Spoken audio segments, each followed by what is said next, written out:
Bonjour tout le monde, j'espère que vous vous portez bien et que vous avez vous aussi l'énergie qui monte comme la sève en ce printemps magnifique dans toutes les plantes, les arbres, etc. etc. J'espère que vous êtes OK avec le fait de sortir de votre grotte où vous avez hiberné tout cet hiver.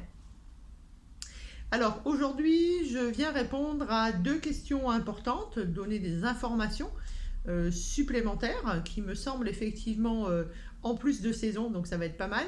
Et puis on finira par un petit conseil comme toujours. Alors, la première question, c'était Marie-Adélaïde qui me la posait. Alors, Marie-Adélaïde, elle me pose beaucoup de questions. J'espère qu'un jour, vous pourrez aller voir une naturopathe près de chez vous, parce que je sais que vous n'êtes pas dans la région. Alors, pourquoi ne faut-il pas perdre du poids trop vite?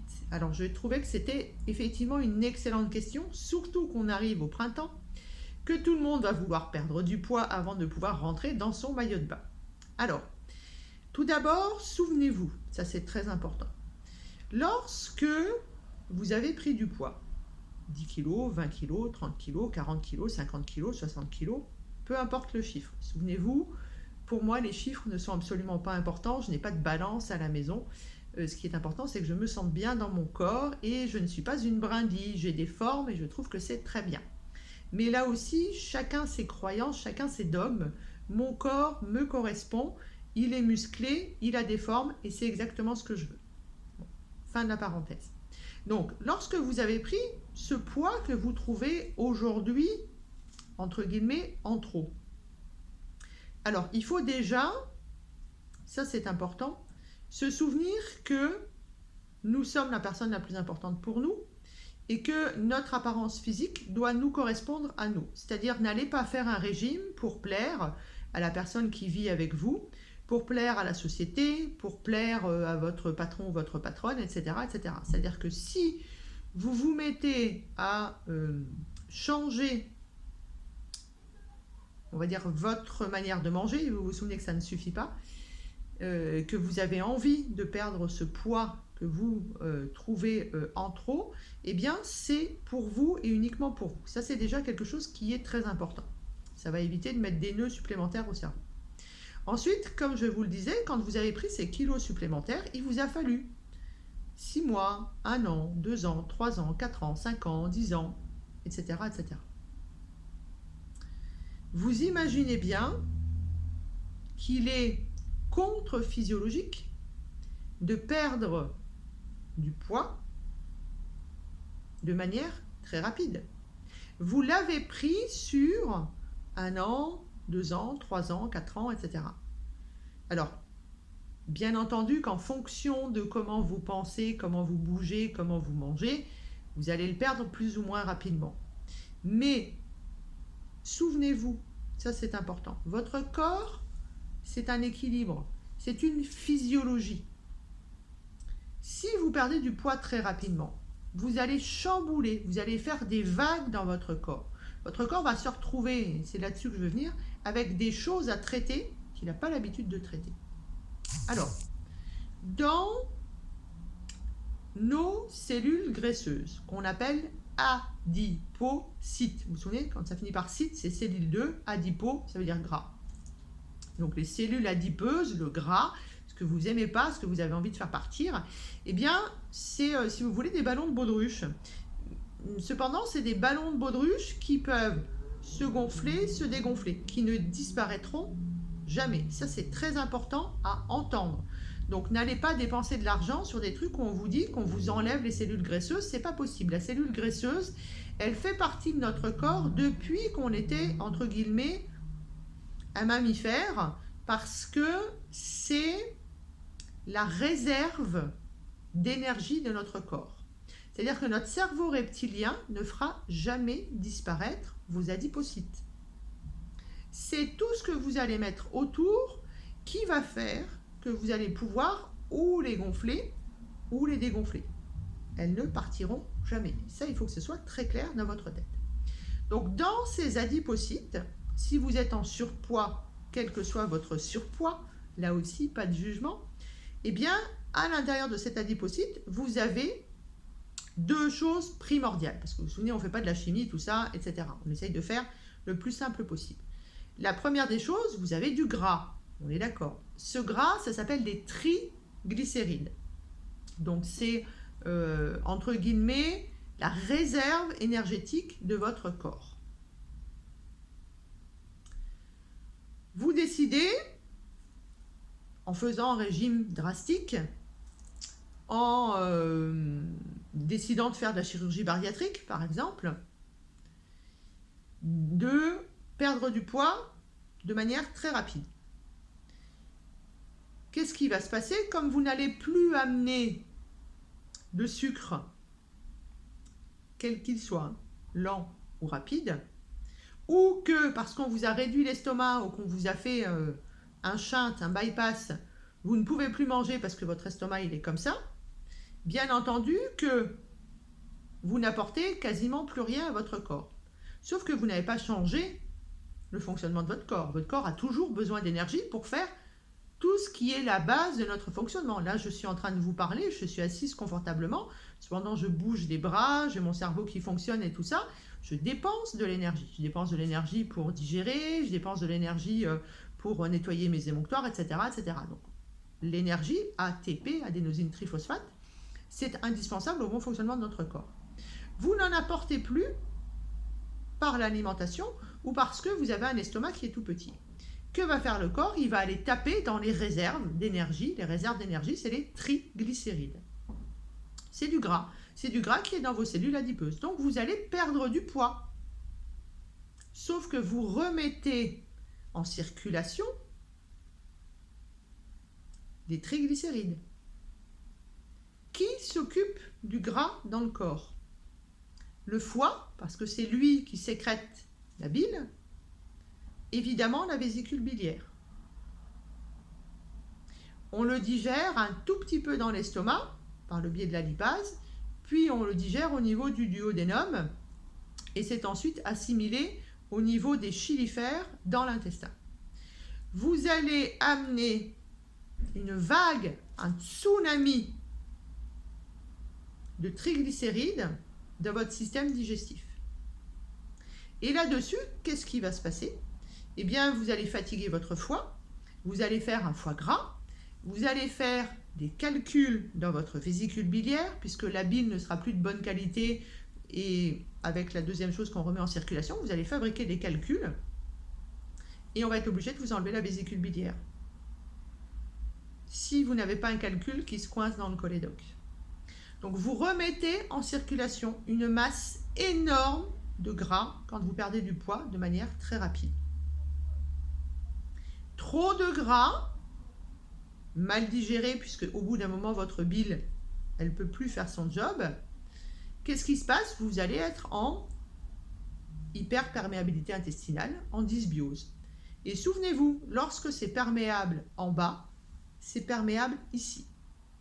Et vous allez vous retrouver avec beaucoup trop de gras au niveau du cerveau. Alors le cerveau, en général, il aime le gras, mais comme tout, à l'équilibre. Et là, vous allez vous retrouver, entre guillemets, en troisième dimension. C'est-à-dire que vous n'allez plus être capable de penser correctement. Donc ça, c'est la première chose que vous remettez en circulation lorsque vous maigrissez trop rapidement. C'est les fameux triglycérides, donc la réserve d'énergie. Deuxième chose, vous allez remettre en circulation des toxines. C'est-à-dire que dans le tissu graisseux, il y a toutes vos toxines. Et là aussi, vous allez amener un tsunami de toxines à votre corps qui, ne l'oubliez pas, si vous êtes en surpoids, c'est que vous avez trop de toxines, c'est que vous êtes en inflammation, c'est que vous êtes en acidité. Donc vous amenez encore plus d'inflammation, encore plus de toxines, encore plus d'acidité. Votre sang va être épais et vous allez engorger tous vos émonctoires. Les toxines vont sécréter des radicaux libres qui vont là aussi, entre guillemets, favoriser les calculs dans la vésicule, mais les calculs dans les reins aussi, par exemple, les calculs dans les glandes salivaires, dans les parotides ici, etc., etc. Mais vous allez avoir un afflux massif de toxines au niveau du sang et au niveau de la lymphe, avec toutes les conséquences qui vont derrière. Donc, si j'ai un conseil à vous donner, Marie-Adélaïde, Mettez en place une nouvelle hygiène de vie et n'allez pas chercher à perdre du poids de manière trop rapide. Chaque organe dans notre corps a, entre guillemets, une utilisation. On en a besoin. Si on doit vous enlever des bouts, votre corps va moins bien fonctionner. Et surtout, vous allez fatiguer l'autre, puisque dans notre corps, tout marche ensemble. Vous vous souvenez des dominos? 1, 1, 1, 1. Si j'en enlève un, hop, je suis de travers et je vais avoir une conséquence sur le reste. Donc à chaque fois qu'on vous enlève un organe, on envoie une information et une conséquence. Voilà pour la perte de poids. J'espère que j'ai été assez claire. De toute façon, vous savez très bien ce que je pense de la chirurgie bariatrique et des régimes restrictifs. Vous savez que pour moi, c'est franchement pas la solution. Deuxième question, c'est la question de Pierre qui me demande de parler de l'apnée du sommeil. Alors, l'apnée du sommeil, on en a de plus en plus. Pourquoi? Parce qu'aujourd'hui, on a des machines à mettre en exergue. Alors, c'est pas que pour ça, on est d'accord.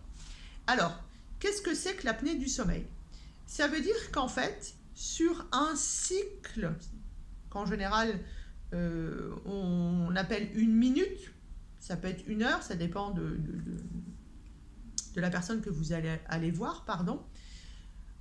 Vous allez faire des pauses, c'est-à-dire vous n'allez pas respirer. Moins vous respirez, moins il y a d'oxygène dans votre corps, plus il y a de gaz carbonique. Donc, moins il y a d'oxygène, moins mon cerveau fonctionne correctement. Moins mon corps fonctionne correctement. Plus il y a de CO2, donc de dioxyde de carbone, plus mon corps est acide, plus je suis dans le brouillard, plus, entre guillemets, j'ai d'inflammation dans le corps, puisqu'on sait qu'acidité égale inflammation. Moins mon corps marche correctement. Alors, à quoi est due l'apnée du sommeil? Première des choses, mon dada, vous vous souvenez, eh bien, une des causes de l'apnée du sommeil, c'est l'hypothyroïdie. On sait aujourd'hui que lorsqu'on est en hypothyroïdie, on a une thyroïde qui est plutôt gonflée, on peut même aller jusqu'au goitre par exemple. Eh bien notre thyroïde, ici entre guillemets vous avez la trachée, la thyroïde va venir appuyer sur la trachée, qui va avoir une conséquence sur tout cet arbre ORL et qui va boucher le carrefour oropharyngé, donc qui se trouve ici. Et du coup, comme il va y avoir une obstruction, vous allez avoir du mal, entre guillemets, à respirer. Donc votre corps va se mettre en pause naturellement. Et là, on est dans un cercle vicieux. C'est-à-dire que, entre guillemets, plus on a de CO2 dans le cerveau, moins le corps a envie de respirer. C'est un peu ce qui se passe quand on est en apnée. Et puis, quand même, notre cerveau est bien fait. Au bout d'un moment, on arrive au seuil critique. Et le taux de CO2 va enclencher un besoin de respirer le... Voilà. Ça, c'est ce qui se passe en apnée et qui fait que, comme les gens ont trop tiré sur la corde, qu'est-ce qui se passe? Ils inspirent de l'eau. Ils peuvent plus résister sur ce besoin de respirer. Leur corps leur dit, il faut que tu inspires, il faut que tu ouvres la bouche, il faut que je remplisse ses poumons. Sauf que quand on est à 50 mètres, c'est un petit peu compliqué. Voilà. Donc ça, c'est la première des choses, c'est la thyroïde. La deuxième des choses, c'est très souvent le surpoids. Quand vous êtes allongé, votre bidon, qui est bien gros, va venir appuyer sur les poumons. Vous allez avoir tout l'axe pulmonaire oropharynx qui va bouger. Et donc du coup, vous allez imposer une masse très importante sur tout cet axe-là. Et vous allez vous mettre en apnée d'un point de vue mécanique. Troisième cause, c'est ce qu'on appelle l'ATM. C'est tout ça. C'est le mandibule. Votre mandibule n'est plus en phase et en face, les deux. Ce qui fait que pareil, vous allez avoir un recul ou une avancée. Et donc d'un point de vue mécanique, de nouveau, on va boucher l'oropharynx. Ça peut être, par exemple aussi, des grosses amygdales. Ça peut être de l'inflammation de tout ce corps, ce haut du corps, toute cette partie cervicale, toute cette partie ORL, hein, on appelle otorhinolaryngos, c'est ici. Donc vous voyez, il y a plusieurs causes à l'apnée du sommeil. C'est très important de vous faire contrôler. Hein. Vous allez faire un polymorphisme, je n'ai plus le nom qui me revient là, mais une polysomno quelque chose, je ne sais plus. Vous savez que je refais jamais mes vidéos, hein, en tout cas vous irez voir. Une polysismographie, je crois que ça s'appelle. Voilà. En fait, vous allez dormir une nuit à l'hôpital, vous allez voir, on ne dort pas très bien, et en fait, va vous mettre plein de trucs sur la tête, et on va voir comment ça se passe, quelles sont vos différentes phases de sommeil, et combien d'apnée du sommeil vous faites sur une minute ou sur une heure, etc., etc.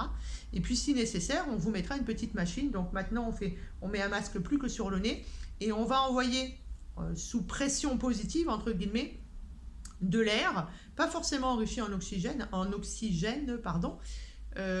Simplement le fait d'envoyer sous pression, ça va ouvrir les voies aériennes et ça va vous permettre d'avoir toujours dans l'air, on a 21% d'oxygène, toujours un minimum de 21% d'oxygène dans votre corps. Donc ça vous permet quand même, entre guillemets, d'aller mieux. Quel est le premier signe d'ailleurs de l'apnée du sommeil? C'est de se réveiller en étant fatigué. C'est souvent comme ça qu'on le découvre. Ou alors, si on a quelqu'un qui dort à côté de nous, qui nous dit « J'ai entendu, tu respirais pas ». Voilà, ça c'est important aussi. Donc l'apnée du sommeil, eh bien, je perds du poids, je fais vérifier chez l'ostéopathe mon alignement aussi bien de mon cou, de mes cervicales que de mon articulation transmandibulaire. Je peux aller chez l'ORL ou chez le médecin traitant voir si j'ai pas des grosses amygdales. Et puis, qu'est-ce que je vais faire? Je vais relever déjà un petit peu la tête de mon lit. Alors, si je n'ai pas un lit électrique, je mets plusieurs oreillers. Puisque si vous dormez le haut du corps un peu surélevé, il est bien entendu que votre bedaine ou votre surpoids, mais ça peut être une grosse poitrine aussi. Hein, je pense aux jeunes filles qui ont la poitrine qui se développe beaucoup. Eh bien, le fait d'être un petit peu comme ça va être plus facile pour respirer aussi. Entre guillemets, l'apnée du sommeil n'est pas une maladie. Hein. Il y a plein de choses à faire pour pouvoir résoudre ça. Bien entendu, pensez aussi à avoir de l'air un peu humidifié dans la pièce. Pensez au coussin, pensez à l'aération, pensez à arrêter le chauffage. Il y a aussi des choses maintenant pour écarter un petit peu les narines. Enfin voilà, il y a pas mal de solutions. N'hésitez pas à en parler avec votre médecin traitant et ne laissez pas traîner l'apnée du sommeil parce que vous avez bien compris que c'est très mauvais pour le cerveau. Moins il y a d'oxygène au niveau du cerveau, plus vous tuez des neurones. Hein. Et là, on rentre de nouveau dans un cercle vicieux. Voilà, ça c'était les deux questions qui me semblaient importantes parce que c'est vrai que moi j'ai de plus en plus, puisqu'il y a de plus en plus de surpoids aussi, d'apnée du sommeil, ça me fait penser à un autre truc, tiens d'ailleurs qu'il faut que je vous dise, c'est important je pense de répondre à la question de Pierre. Le fait que tout ça en fait ça bouge un peu en dehors des lésions ostéopathiques etc., etc., ça peut être des coups du lapin qui ont été faites il y a longtemps hein, d'ailleurs, qui vont avoir une conséquence. Notre corps il vieillit normalement et ici ça change. Regardez les photos de quand vous étiez jeune et les photos aujourd'hui, en général notre mandibule ici il avance un peu, tout ça ça change. Donc déjà forcément il faut le faire réaligner par l'ostéopathe de manière régulière. De toute façon moi je dis toujours arrêtez d'aller voir l'ostéopathe quand vous avez mal, allez voir l'ostéopathe 2 fois par an, c'est bien mieux, et choisissez un ostéopathe qui fait du viscéral. Parce que oui, normalement, tous les ostéopathes doivent faire du viscéral, mais tous les ostéopathes ne font pas de viscéral. Donc ça, c'est important aussi. Et puis, on manque de plus en plus de silice. La silice, c'est la lumière. Alors, indirectement, bien entendu, mais directement aussi. La silice, c'est le manque d'élasticité.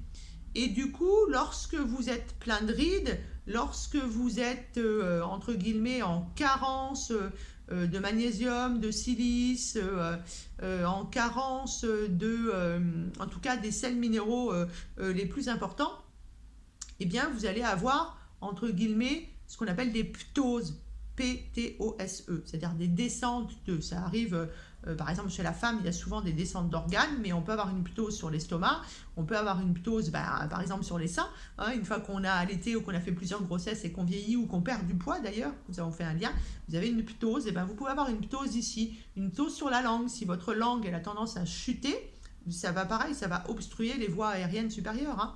Donc là aussi, faites le plein de silice. Le plus simple, c'est tisane d'ortie. Et la tisane d'ortie, vous pouvez en prendre 2-3 par jour, tous les jours. Il n'y a aucune contre-indication. L'ortie, c'est une super plante qui est gratos, donc abusez. Et puis pourquoi pas après prendre de la silice Vous pouvez prendre de la prêle, du bambou tabachir, mais on peut prendre de la silice sous forme organique, puisque le but, c'est de pouvoir l'assimiler. Alors, je voulais finir sur quelque chose qui me semble important aussi.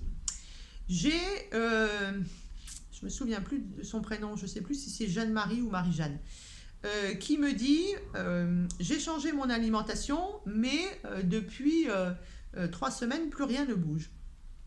Alors, pour être en santé, il n'y a pas que l'alimentation. C'est un ensemble, c'est un totem de. Il y a l'alimentation, il y a la respiration. Et la respiration, c'est pas que quand j'en ai besoin, c'est tous les jours, si vous voulez que ça serve. C'est le fait de le faire tous les jours que ça vous apportera ce qui vous est nécessaire. Il y a l'activité physique.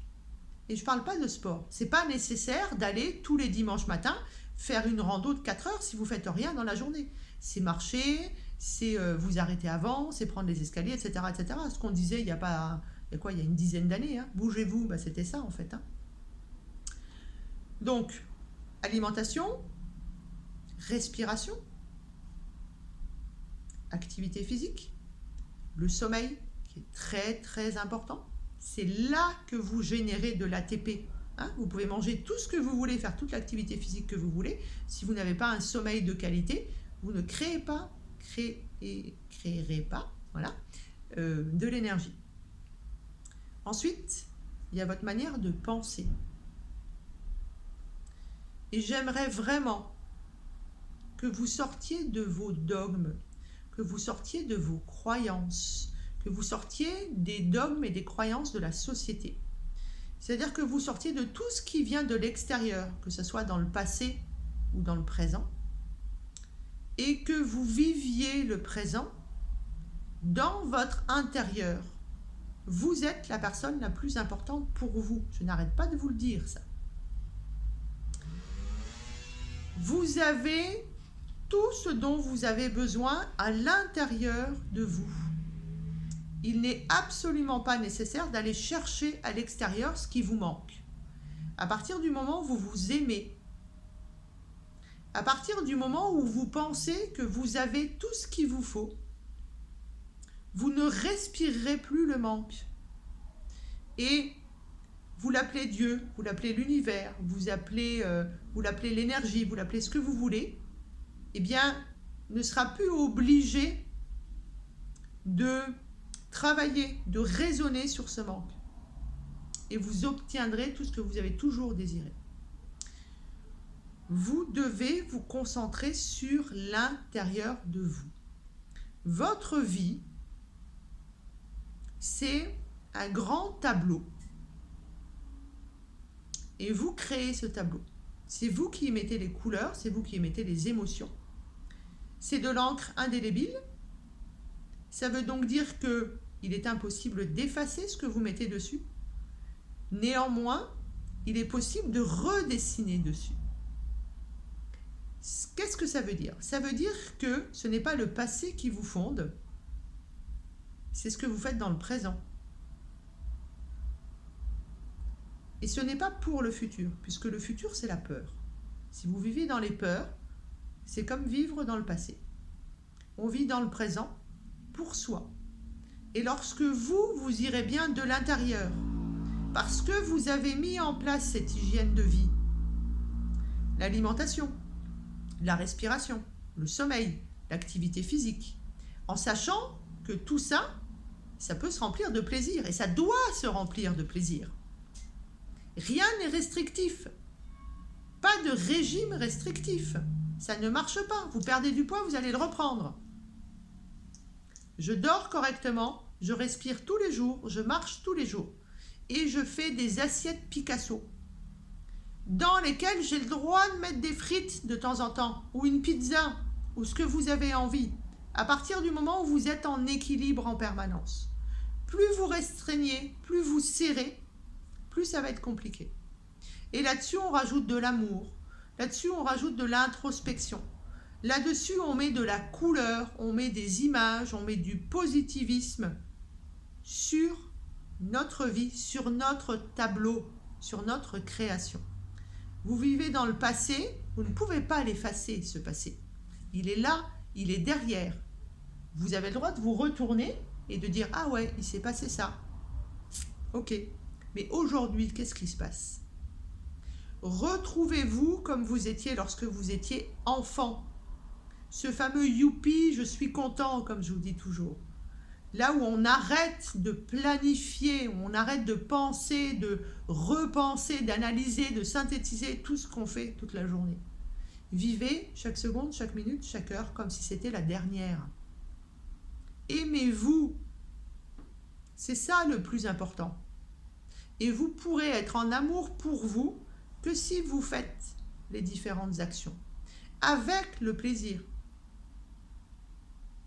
Vivez au jour le jour.